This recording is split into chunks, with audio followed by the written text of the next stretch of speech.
Selamat sore, Shalom.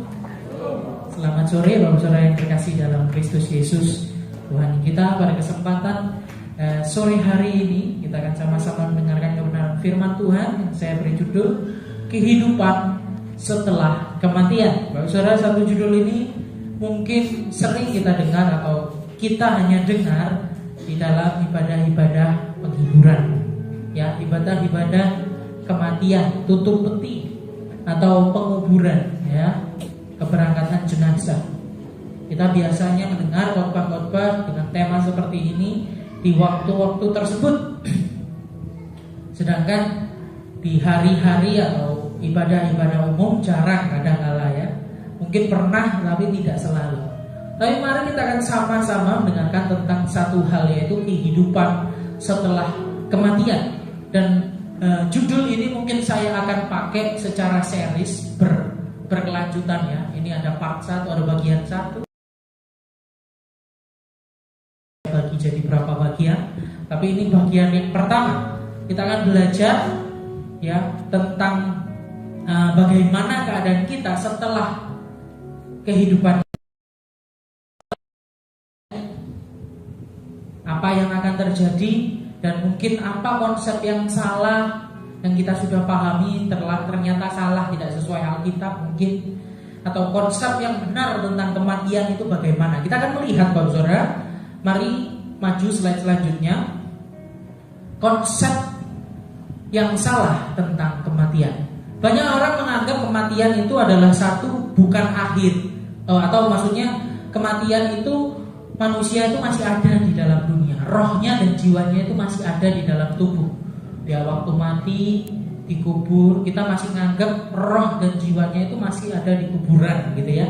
Ada juga orang menganggap bahwa kematian manusia buat orang itu bisa jadi gentayangan. Kalau orang yang nggak percaya Yesus, ya rohnya itu gentayangan sebetulnya. Ada yang percaya bahwa masih ada 40 hari nanti balik ke rumah, seperti itu, ya. 100 hari balik ke rumah, seperti itu.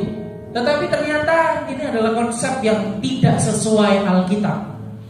Terserah Bapak Saudara mau percaya atau enggak. Tapi kalau Bapak Saudara orang Kristen, tentunya mau percaya yang dalam Alkitab, karena kita percaya Alkitab adalah kebenaran, ya. Tetapi kita akan lihat ayat Yohanes 8 ayat 44 sebelum kita masuk di dalam pokok bahasan di dalam Lukas 16 ayat 19 sampai 31. Kita akan melihat, ya, bahwa mati itu adalah benar-benar bukan seperti gentayangan, ya.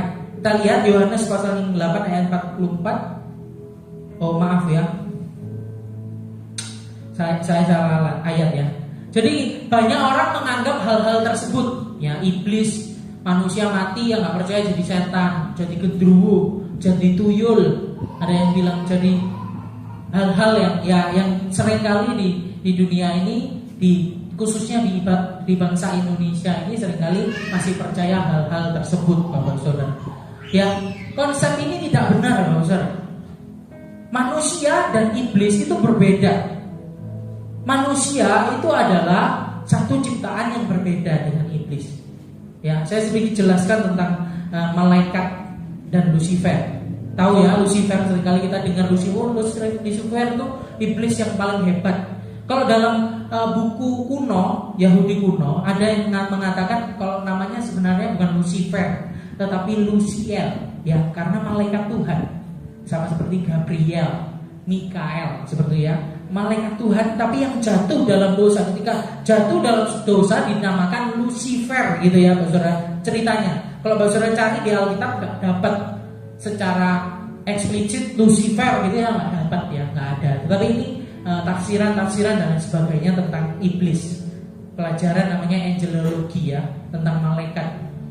Ya, sehingga kalau kita pelajari, iblislah yang menjadi penyebab kita bisa percaya hal-hal yang tadi saya sebutkan di awal. Konsep yang salah tentang kematian. Wah, percaya, ya, wah, anaknya setan, bisa menikah dengan hantu dan menikah dengan setan, seperti itu, ya, melahirkan apa namanya, saya nggak hafal, ya, Bapak Saudara, tapi mungkin banyak kita dengar, ya. Bahkan anak-anak muda mungkin lebih tertarik dengan hal-hal itu. Saya heran kadang di sinema gitu, ya, tempat setel film, orang Indonesia lebih suka cerita setan daripada cerita Yesus gitu ya. Gitu. Apalagi orang-orang Kristen juga. Kita lebih suka, lebih tertarik dengan hal-hal gaib, Bapak Saudara. Tetapi yang kita perlu tahu, ini hal-hal yang salah. Ya, manusia dan iblis itu berbeda. Kalau iblis, Bapak Saudara, tidak diampuni ketika dia jatuh, yang dia jatuh karena kesombongannya, dia tidak diampuni. Sedangkan manusia ketika jatuh dalam dosa, dia diampuni. Ketika Adam dan Hawa, ini pelajaran Alkitab baptisan ayat, mungkin beberapa dari saudara yang ikut baptisan yang saya ngajar mungkin dapat ya. Ketika masuk dalam dosa, jatuh dalam dosa, Adam dan Hawa, dia langsung diusir dari Taman Eden. Ini bukan berarti Allah itu jahat mengusir manusia. Ketika dia jatuh dalam dosa, Allah tidak sayang lagi pada manusia. Tidak, saudara. Justru ketika Allah mengusir Adam dan Hawa keluar dari Taman Eden, itu karena Tuhan sayang. Manusia jatuh dalam dosa ketika makan buah pengetahuan yang baik dan jahat. Tetapi jangan lupa ada satu pohon lain yang dinamakan pohon kehidupan. Jika manusia sudah jatuh dalam dosa, lalu makan pohon kehidupan itu, manusia akan hidup kekal dalam keberdosaannya. Manusia tidak bisa diselamatkan. Sama seperti malaikat. Malaikat diciptakan kekal, sehingga malaikat tidak bisa ditebus. Malaikat langsung jatuh. Lucifer. Dan sepertiga, Wahyu 12 ayat 4, tolong bukakan Wahyu 12 ayat yang keempat. Wahyu 12 ayat yang keempat, saya bacakan buat kita semua. Dan ekornya menyeret sepertiga dari bintang-bintang di langit dan melemparkannya ke atas bumi. Dan naga itu berdiri di hadapan perempuan yang hendak melahirkan itu untuk menelan anaknya. Segera sudah perempuan itu melahirkan. Kita lihat, iblis Lucifer ini yang adalah malaikat kebesaran, malaikat puji-pujian ya. Dia bergerak saja, tubuhnya bergerak saja, dia sudah mempermuliakan nama Tuhan. Ini parasnya itu gantengnya setengah mati ya saudara. Pokoknya tampan, rupawan ya, karena dia nggak punya gender laki atau perempuan. Malaikat itu tidak punya gender, baik saudara. Ya, tetapi dia ketika jatuh, dia membawa sepertiga malaikat di surga. Kita nggak tahu jumlahnya malaikat, pokoknya buahnya itu diikut dengan Lucifer jatuh dalam dosa. Sehingga setan itu ada banyak, baik saudara. Ya, sehingga sifatnya setan itu menipu kita. Iblis itu menipu. Kita seakan-akan ngerasa setan itu maha hadir, padahal tidak. Setan itu tidak maha hadir, tapi dia banyak. Seringkali dia menipu kita. Dengan cerita-cerita, dia masuk melalui budaya, dia masuk melalui dongeng-dongeng nenek moyang, dia bahkan masuk ke ajaran agama, Bapak Saudara, untuk menipu. Karena apa? Karena di Yohanes pasal 8 ayat yang ke-44 kita lihat. Yohanes pasal 8 ayat yang ke-44, saya bacakan buat kita. Iblislah yang menjadi bapamu dan kamu ingin melakukan keinginan-keinginan bapamu. Ia adalah pembunuh manusia sejak semula dan tidak hidup dalam kebenaran, sebab di dalam dia tidak ada kebenaran. Apabila ia berkata dusta, ia berkata atas kehendaknya sendiri, sebab ia adalah pendusta dan bapa segala pendusta. Iblis adalah pendusta. Ya, ini alasannya banyak sekali orang memahami kematian secara salah. Makanya orang Kristen harus belajar Alkitab untuk paham, nggak salah dalam melangkah dalam acara-acara kematian mungkin. Ya, kita masih berdoa buat orang mati. Tidak, kita nggak mendoakan orang mati. Kenapa, Saudara? Karena dia langsung masuk ke dalam surga. Ya, untuk pelajaran selanjutnya saya akan jelaskan nanti ya tentang Firdaus, apa bedanya Firdaus, surga, Hades, kematian dan lain sebagainya. Ada banyak sekali. Seru, saudara, belajar tentang akhir zaman ya, belajar tentang kehidupan setelah kematian. Ini konsep yang salah seringkali dibawa oleh iblis. Kita percaya ada roh gentayangan, tidak, saudara. Manusia setelah mati dia langsung ke satu tempat ya, antara Firdaus. Jadi ada satu tempat, dua tempat gitu ya. Yang satu namanya Firdaus, yang satu namanya dalam bahasa Ibrani Sheol atau dunia alam maut.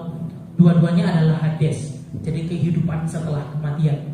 Dan Firdaus ini setelah perjanjian baru dia naik ke surga, bersatu dengan surga, sehingga ketika kita mati kita langsung masuk surga. Ketika kita mati kalau nggak percaya Yesus masuk ke Seoul, sebelum nanti kita ke neraka.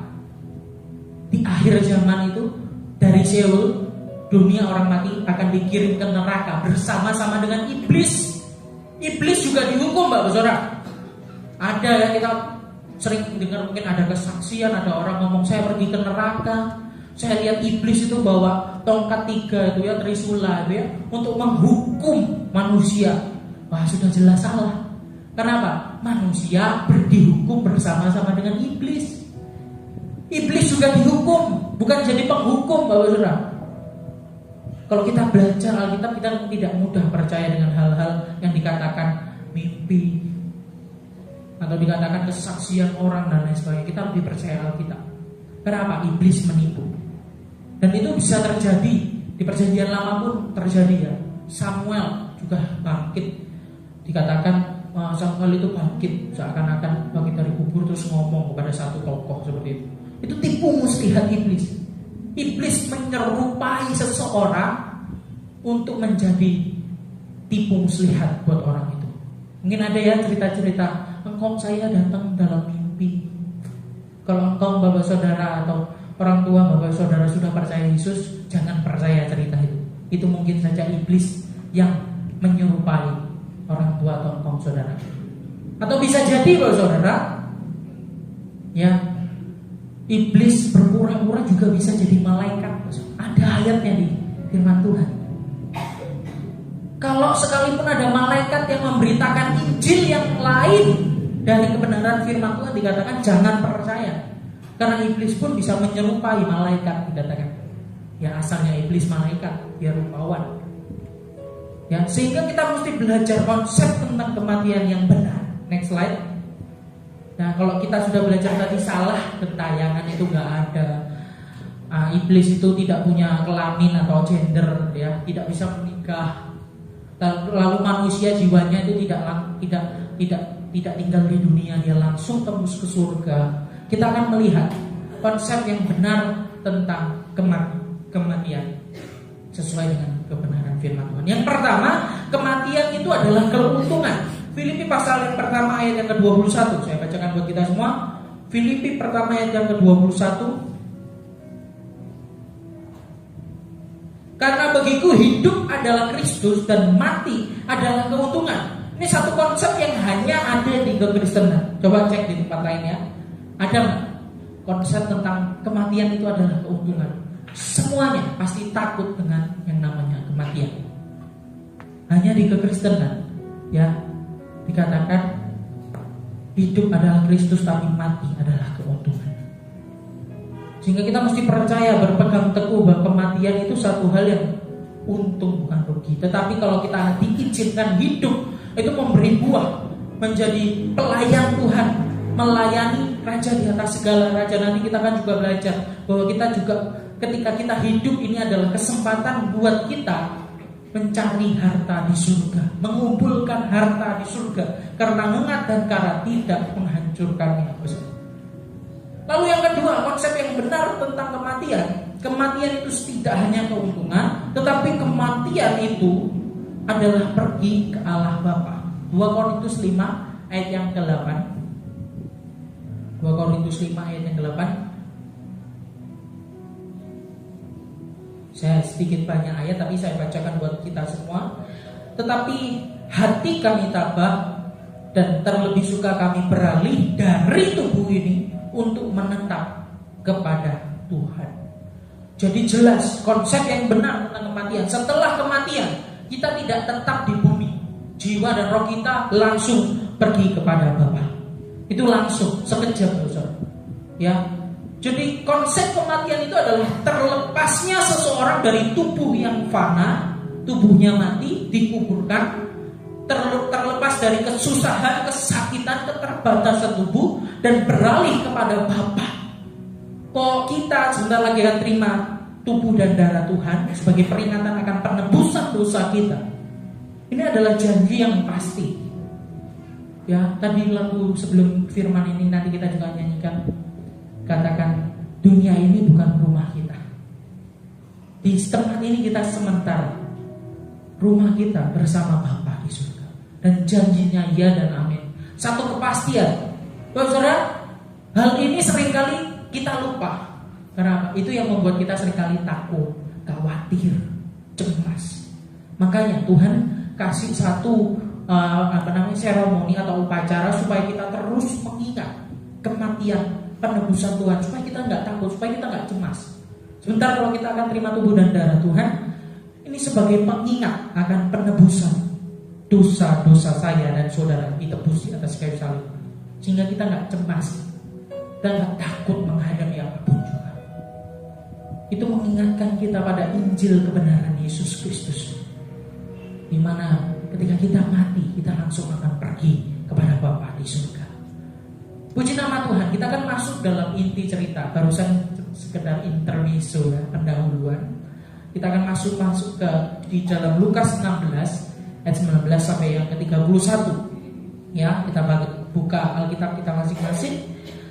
Lukas pasal yang ke-16 ayat 19 sampai 31. Lukas pasal yang ke-16 ayat 19 sampai 31, kita baca bergantian. Saya terlebih dahulu ayat 19, Bapak Saudara ayat 20, begitu bergantian seterusnya sampai ayat yang ke-31 dengan judul perikop orang kaya dan Lazarus yang miskin. Saya bacakan kebenaran firman Tuhan ayat 19. Ada seorang kaya yang selalu berpakaian jubah ungu dan kain halus, dan setiap hari ia bersukaria dalam kemewahan. Ayat 20. Dan ada seorang pengemis bernama Lazarus, badannya penuh dengan borok, berbaring dekat pintu rumah orang kaya itu, dan ingin menghilangkan laparnya dengan apa yang jatuh dari meja orang kaya itu. Malahan anjing-anjing datang dan menjilat boroknya. Kemudian matilah orang miskin itu, lalu dibawa oleh malaikat-malaikat ke pangkuan Abraham. Orang kaya itu juga mati, lalu dikubur, dan sementara yang menderita sengsara di alam maut, ia memandang ke atas, dan dari jauh dilihatnya Abraham dan Lazarus duduk di pangkuannya. Lalu ia berseru katanya, Bapak Abraham, kasihanilah aku, suruhlah Lazarus supaya ia mencelupkan ujung jarinya ke dalam air dan menunjukkan lidahku, sebab aku sangat kesakitan dalam nyala api ini. Tetapi Abraham berkata, anak, ingatlah bahwa engkau telah menerima segala yang baik sewaktu hidup, sedangkan Lazarus segala yang buruk. Sekarang ia mendapat hiburan dan engkau sangat menderita. Selain daripada itu, di antara kami dan engkau terbentang jurang yang tak terseberangi, supaya mereka yang mau pergi dari sini kepadamu, ataupun mereka yang mau datang dari situ kepada kami, tidak dapat menyeberang. Kata orang itu, kalau demikian aku minta kepadamu Bapa, supaya kau menyuruh dia ke rumah ayahku, sebab masih ada 5 orang saudaraku, supaya ia memperingati mereka dengan sungguh-sungguh, agar mereka jangan masuk kelak ke dalam tempat penderitaan ini. Tetapi kata Abraham, ada pada mereka kesaksian Musa dan para nabi, baiklah mereka mendengarkan kesaksian itu. Jawab orang itu, tidak Bapak Abraham, tetapi jika ada seorang yang datang dari antara orang mati kepada mereka, mereka akan bertobat. Kata Abraham kepada, jika mereka tidak mendengarkan kesaksian Musa dan para nabi, mereka tidak juga akan mau diyakinkan sekalipun oleh seorang yang bangkit dari antara orang mati. Katakan amin. Satu firman Tuhan buat kita tentang bagaimana keadaan kita setelah kematian. Selanjutnya, bagaimana keadaan kita setelah kematian ini dijelaskan cukup detail Bapak Saudara, ya, di dalam kebenaran firman Tuhan. Bagaimana keadaan kita di surga atau setelah kematian. Ada yang di surga, nanti juga ada beberapa yang di neraka. Kita akan melihat yang pertama, Bapak Saudara, next slide. Di kehidupan setelah kematian kita akan sadar dan saling melihat. Di ayat 23 saya bacakan kembali buat kita semua. Dikatakan orang kaya itu juga mati lalu dikubur, dan sementara ia menderita sengsara di alam maut, ia memandang ke atas dan dari jauh dilihatnya Abraham dan Lazarus duduk di pangkuannya. Kita lihat, perikop ini bukan bicara tentang kalau kaya masuk neraka, kalau miskin miskin masuk surga. Bukan, saudara. Tapi ini bicara tentang ekstrim. Bahwa yang satu menderita, meskipun menderita di bumi, tapi dia percaya pada firman sehingga dia bersama-sama dengan Bapak Abraham menikmati Firdaus di surga yang mulia. Tetapi yang satu boleh nikmat, nyaman di bumi, tetapi ternyata dia tidak percaya pada firman Tuhan, tidak percaya pada perkataan Musa dan para nabi, ya, sehingga orang kaya ini meskipun nikmat di bumi dia bisa masuk ke neraka. Sebenarnya juga bisa terbalik. Orang miskin pun kalau nggak terima Yesus sebagai Tuhan dan Juru Selamat, dia susah di bumi, masuk ke neraka pula. Ya, susahnya double. Menurut saya ya, ada juga orang kaya yang sungguh-sungguh mau terima Yesus sebagai Tuhan dan Juru Selamat, dia masuk surga. Contohnya banyak di Alkitab juga ada Nikodemus, ya, dan lain sebagainya.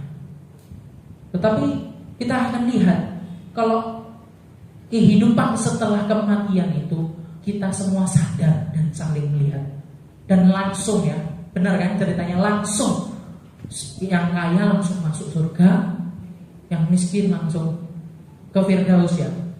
Yang kaya, kebalik ya, yang kaya masuk ke Hades, Seul, yang miskin masuk ke surga. Seperti itu. Lazarus masuk surga. Kita lihat bahwa mereka benar-benar langsung sadar dan saling melihat dari cerita ini. Ya, tidak berhenti gentayangan 40 hari terlebih dahulu dan seterusnya. Tidak, masalah. Ya. Next slide selanjutnya. Ada satu perkataan dari seorang yang bernama John MacArthur, katakan seperti ini: kita tidak berusaha melarikan diri dari kehidupan ini dengan memimpikan surga, tetapi kita menemukan bahwa kita dapat menjalani hidup ini karena kepastian surga. Kalau kita sudah tahu kehidupan setelah kematian kita di dalam surga, saudara, karena kita sudah terima Yesus sebagai Tuhan dan Juru Selamat, bukan membuat kita untuk terdorong cepat mati, saudara. Pernah mungkin Bapak saudara berpikir, enak mati saja saya, ya, saking capeknya dengan hidup, tidur, mikirin sesuatu, cemas akan masa depan, enakan mati saja. Bukan berarti konsepnya seperti itu. Justru kita harus balik pola pikir kita. Kalau kita mungkin melihat atau berusaha melarikan diri dari kehidupan ini dengan memimpikan surga, pola pikir kita dibalik, Bapak saudara. Kita harus menemukan bahwa kita dapat menjalani hidup di dunia ini karena ada kepastian surga. Fokusnya dibalik. Kalau sebelumnya kita rindu untuk cepat-cepat mati dalam dunia ini, jangan kita tidak melakukan apa-apa, tapi justru di dunia ini adalah kesempatan kita untuk menjadi berkat. Ada tujuan Tuhan. Tujuan Tuhan itu tidak ada yang tahu, ya. Ketika kita masih diizinkan untuk hidup, berarti ada tujuan Tuhan dalam hidup saudara. Jangan sepelekan tujuan Tuhan dalam hidup saudara. Kadang-kala kita membatasi diri kita. Aku loh udah tua misalnya, ya.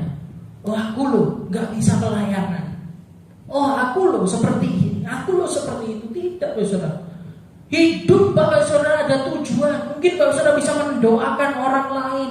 Bapak saudara bisa share ke orang lain tentang Yesus. Bisa ajak saudara atau teman Bapak saudara untuk datang kepada Tuhan yang benar, Yesus Kristus, memperoleh keselamatan.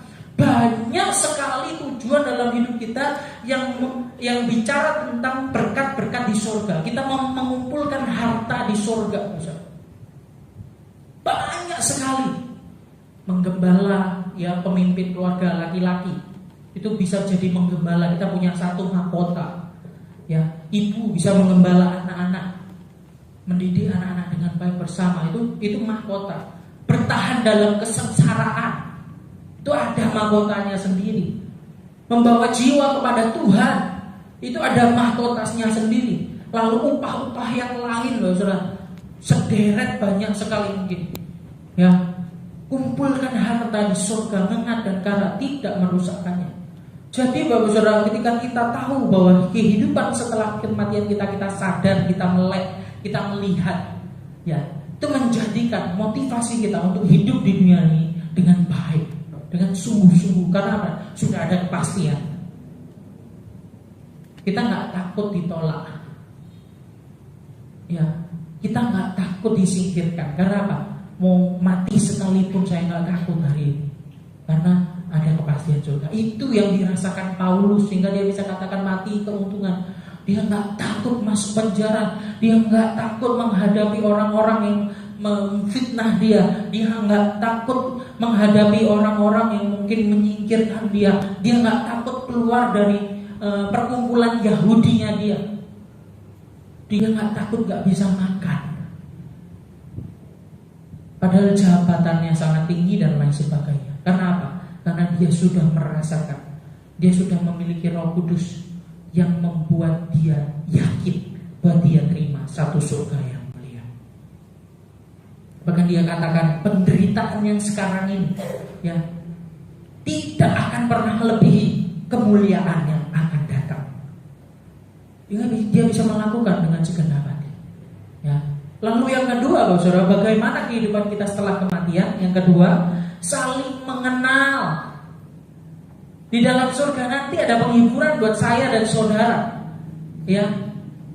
Ketika Bapak Saudara mungkin ditinggalkan orang-orang yang terkasih, mungkin ada yang kangen sama orang tua, mungkin ada yang anak yang terlebih dahulu meninggal, kangen sama orang-orang yang percaya pada Tuhan, terima Yesus, sudah masuk surga duluan. Ini sebagai penghiburan kita. Di dalam Lukas 16 ayat 23 saya bacakan.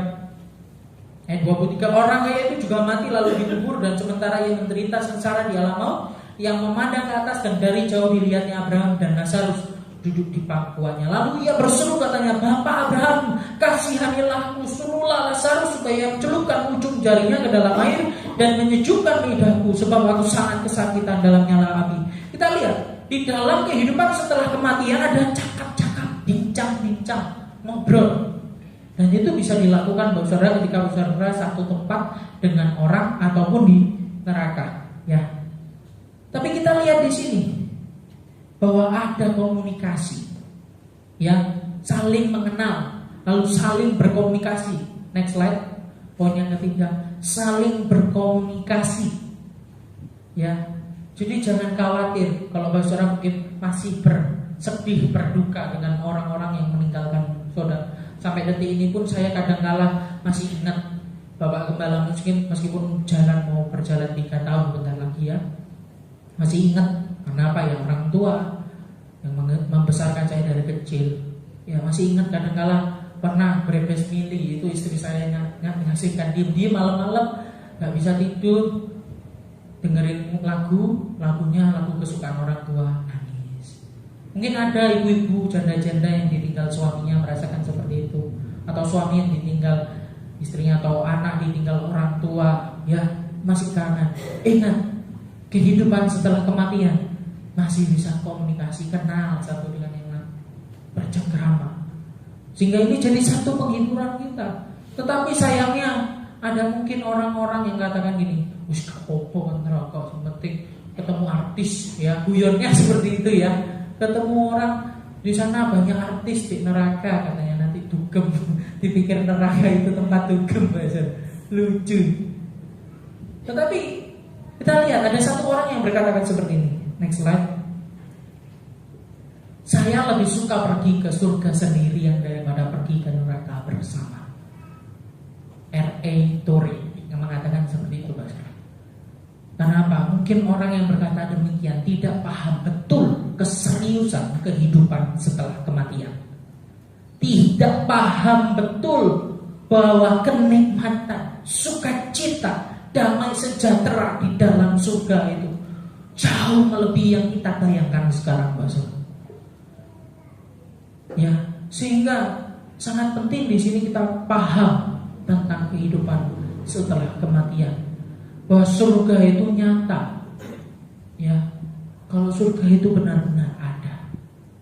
Bapak Saudara, ada seorang saya belajar ikut seminar, ada seorang ilmuwan, dia ilmuwan matematika mungkin, ya, satu orang pinter, ya, peneliti ilmuwan matematika gitu, pokoknya profesor dan lain sebagainya mengatakan, profesor Kristen ini katakan untuk menanggapi orang ateis yang nggak percaya Tuhan. Jadi orang ateis itu percaya kalau setelah kematian itu ya sudah hilang, nggak merasakan apa-apa, ya nggak bisa ngapa-ngapain seperti itu ya. Tapi ilmuwan ini katakan seperti ini, ya kalau memang benar, karena dia pinter hitung-hitungan ya, kalau memang benar orang ateis itu mengatakan kebenaran, orang Kristen nggak rugi, betul ya? Karena setelah kematian nggak ada apa-apa gitu. Jadi orang Kristen kalau percaya Yesus nggak rugi, karena apa ya? Wis nggak jadi apa-apa. Tapi kalau sampai orang Kristen yang benar, ini ngomong andai-andai ya, orang ateis ruginya setengah mati, bukan setengah mati, mati-matian, saudara. Karena dalam kematian kekal. Ini ngomongin hitung-hitungan saja, saudara. Karena ini orang ilmuwan matematika, jadi dia pintar hitung-hitung. Jadi berdiskusi, berdebat jangan sama orang ateis seperti itu ya. Mau dikapak-kapakkan lebih enak jadi orang Kristen. Seperti itu ya. Terima Yesus sebagai Tuhan, ada keselamatan di dalamnya, ada berkat di bumi dan di surga. Mungkin tantangannya juga ada, tetapi itu tidak melebihi kemuliaan yang akan datang. Lalu selanjutnya, yang keempat, memiliki indera perasa, masih bisa merasakan. Ya, di ayat yang ke-24 dikatakan, lalu ia berseru katanya, Bapa Abraham, kasihanilah-ku, suruhlah Lazarus supaya ia mencelupkan ujung jarinya ke dalam air dan menyejukkan lidahku, sebab aku sangat kesakitan dalam nyala api. Kita bayangkan, Bapak Saudara, orang kaya ini katakan, Bapak Abraham celupkan tangannya Lazarus di dalam air, teteskan supaya bisa menyejukkan tenggorokanku. Bahwa di surga itu benar-benar panas, benar-benar kering. Kita tidak ada minuman, tidak ada makanan, disiksa tapi tidak mati. Dan itu berkelanjutan, bukan neraka ya, Seoul, dunia orang mati dikatakan di ayat ini ya. Nanti neraka itu setelah akhir zaman, setelah semuanya selesai baru iblis dan orang-orang yang tidak percaya masuk ke neraka. Ya. Bisa merasakan, sehingga ini bukan satu hal yang main-main. Saya sekali lagi tidak nakut-nakutin Bapak Saudara. Neraka dan surga kita yakin dan percaya kita sudah terima Yesus, amin. Terima Yesus dan Tuhan dan Juru Selamat, amin. Ya, kita sudah terima keselamatan surga. Itu pasti. Tetapi kenapa saya harus share tentang neraka ini? Bahwa benar-benar serius orang-orang di sekeliling kita yang kita kasih hari-hari ini. Bayangkan kalau orang-orang itu terima sesuatu seperti ini.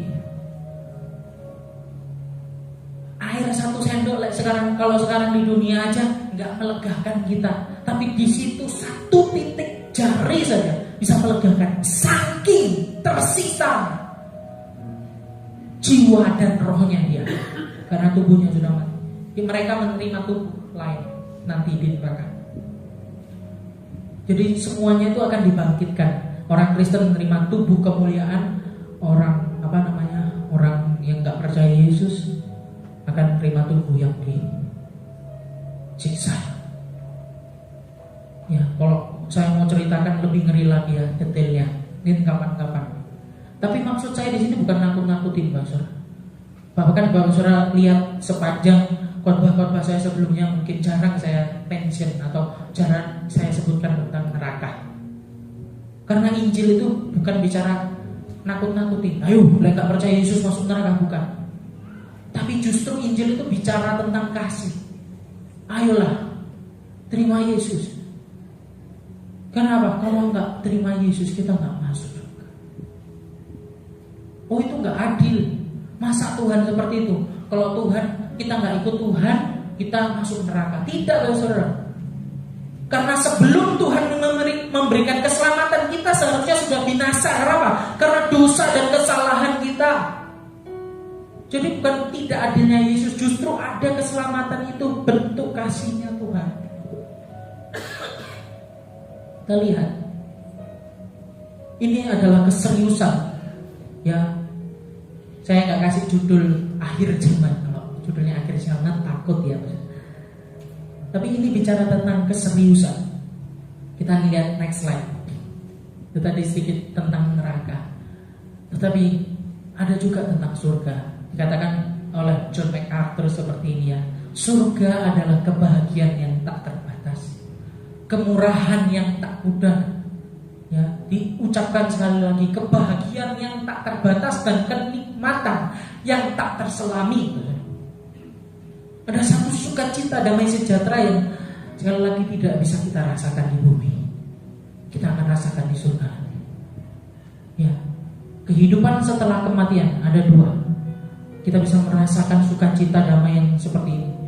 Surga kita beda dengan surga yang di sebelah, yang bicara tentang hawa nafsu, kedagingan kita. Tetapi surga yang kita akan tuju adalah tentang kehidupan rohani, hidup bersama-sama dengan Tuhan. Ya, yang lagu tadi kita nyanyikan, bahwa kita bersama-sama dengan Tuhan. Itu hidup yang indah, tak terbayangkan.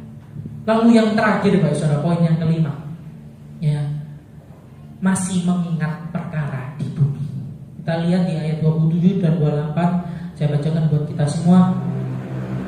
Kata orang itu, kalau demikian aku minta kepadamu Bapa, supaya engkau menyuruh dia ke rumah ayahku, sebab masih ada 5 orang saudaraku, supaya ia memperingati mereka dengan sungguh-sungguh, agar mereka jangan masuk kelak ke dalam tempat penderitaan.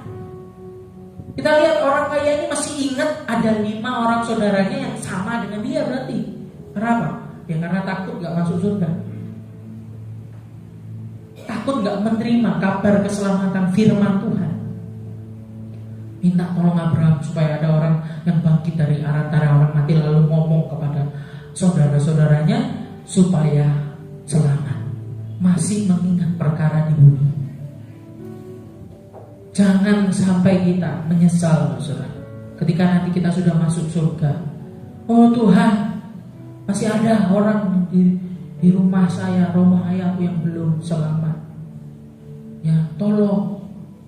Tapi dikatakan di Lukas 16 ayat yang selanjutnya saya bacakan.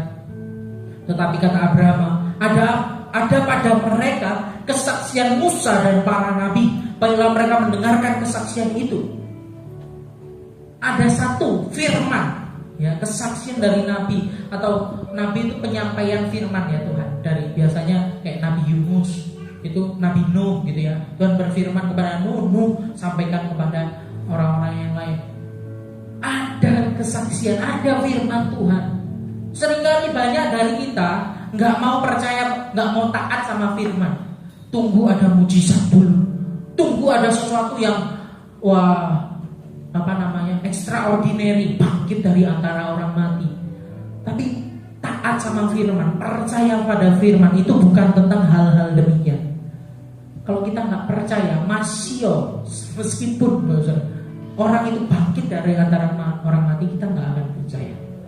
Tapi kalau kita membuka hati kita, terima firman itu, nggak usah acara-acara yang besar-besar kita mau taat. Ada satu kesaksian orang, dia sudah di bawah Tuhan, ya, disuruh Tuhan untuk mengampuni seperti ini, ya. Mengampuni satu orang seperti itu. Tapi dia nggak mau, dia tetap benci, gitu ya. Besoknya dia didatengin mimpi sama Tuhan. Bajunya nanti pakai ini menandakan kalau kamu harus mengampuni dia.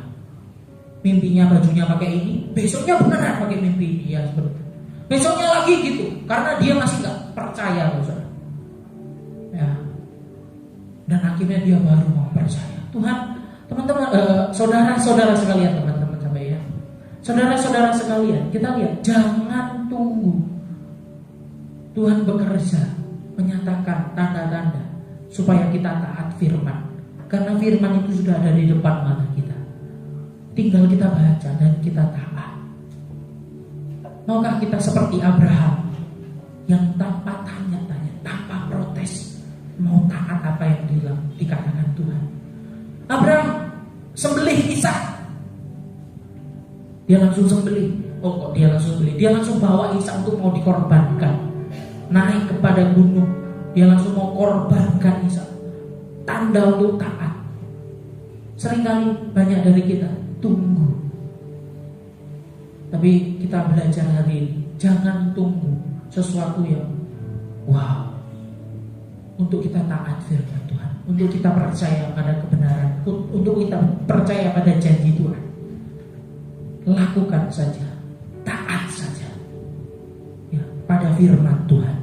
Percaya saja pada janjinya, karena janjinya ya dan amin, tepat pada waktu yang terbaik dalam kehidupan kita. Next slide. Surga itu abadi, bumi itu bersifat sementara. Mereka yang menaruh semua cinta mereka pada hal-hal yang sementara di dunia ini adalah orang-orang yang benar-benar melarikan diri, karena mereka dengan sia-sia berusaha menghindari atau menghadapi keabadian dengan bersembunyi di balik bayang-bayang hal-hal yang sementara. Kalau kita melihat ada orang yang menaruh cinta mereka pada hal-hal yang sementara di dunia ini, mereka adalah orang-orang yang sedang melarikan diri, tidak mau menghadapi kehidupan setelah kematian. Tetapi kita tahu, ya kita sudah belajar hari ini bahwa surga itu kekal, satu kenikmatan yang tidak terkatakan, kehidupan yang pasti ketika kita sudah terima Yesus, satu janji Tuhan bahwa kita pasti ke sana, saudara. Sehingga mari next slide. Kita sama-sama melihat cara Anda menyimpan harta di surga adalah dengan investasi untuk membawa orang ke sana. Kok kita sudah melihat bagaimana buruknya neraka tadi, meskipun itu hanya secuil dari neraka yang sesungguhnya. Saudara, mari cara kita mengumpulkan harta di dunia, di surga adalah dengan berinvestasi untuk membawa orang ke sana juga. Satu ayat terakhir di dalam Matius 6 ayat yang ke-20. Saya undang pemain musik maju ke depan. Matius pasal yang ke-6 ayat 20. Dikatakan, mungkin kita baca bersama-sama saudara ya. Matius 6 ayat 20. Kita baca bersama-sama dengan suara yang nyaring, karena ini sudah yang terakhir saudara. 2, 3. Tetapi kumpulkanlah bagimu harta di sorga, ngengat dan karat tidak merusakkannya, dan pencuri tidak menggobokar serta mencurinya. Maaf ya saudara, saya yang salah. Sekali lagi, 2, 3. Tetapi kumpulkanlah bagimu harta di sorga. Di sorga ngengat dan karat tidak merusakkannya, dan pencuri tidak membongkar serta mencurinya. Akhir kata, mari kita sama-sama datang untuk orang-orang yang mungkin belum terima Yesus sebagai Tuhan dan Juru Selamat. Ya, tapi dengan bijaksana, nggak mungkin datang tiba-tiba, ayo terima Yesus, bertobatlah, kerajaan Allah sudah dekat, terima Yesus sebagai Tuhan dan Juru Selamat. Bukan seperti itu ya caranya. Kita lihat cara penginjilan Yesus, Paulus, Petrus. Mereka datang ada yang dengan kasih, dengan penerimaan. Bagaimana Yesus menginjil kepada wanita Samaria, dia datang dengan penerimaan, penyampaian kebenaran Injil bahwa ada keselamatan di dalam Yesus Kristus, kesaksian hidup kita. Ya, itu adalah juga bentuk mengumpulkan harta di surga. Sebentar kita akan terima tubuh dan darah Tuhan. Kita akan sama-sama menyanyikan lagu yang tadi kita sudah nyanyikan, Bapak Saudara. Dunia ini bukanlah rumahku. Dengan drive janji bukan membawaku. Dunia ini bukan rumahku. Saya minta bantuan WL dan Cina untuk nyanyi. Kita sama-sama belajar lagu ini, karena dunia ini benar-benar bukanlah rumah kita. Dunia ini hanya sementara, saudara. Cari, kumpulkan harta di surga, dan